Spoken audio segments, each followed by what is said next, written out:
আসসালামু আলাইকুম। সাথীস কিচেনে আজকে যে রেসিপিটি নিয়ে এসেছি সেটা হচ্ছে গরুর মাংসের ভুনা।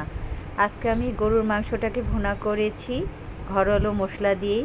এখানে আমি পেঁয়াজ, হলুদ, মরিচ, ধনিয়া, পরিমাণ মতো তেল, আদা রসুন বাটা, গরম মশলা, দারচিনি, এলাচি, তেজপাতা দিয়ে মশলাটাকে কষিয়ে নিয়েছি।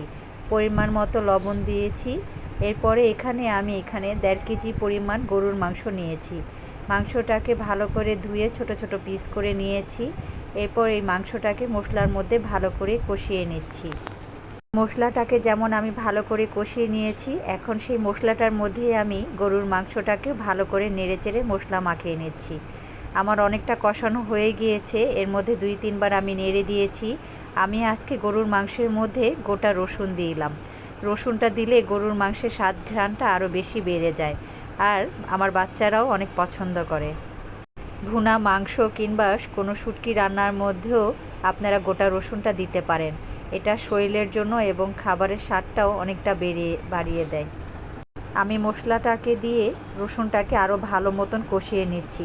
কষানো যত ভালো হবে রান্নার স্বাদ ঘ্রাণ কিন্তু তত বেরিয়ে আসবে। কষানো এক পর্যায়ে তেল বেরিয়ে এসেছে, ঠিক ওই মুহূর্তেই আমি গরম পানি রাখা ছিল সেটা দিয়ে দিলাম পরিমাণ মতো। গরম পানিটা আমি দিলাম কারণ মাংসটা তাহলে আর স্বাদ নষ্ট হবে না। অল্প পরিমাণে দিয়েছি। কেমন হয়েছে রান্নাটা জানাতে ভুলবেন না। আল্লাহ হাফেজ।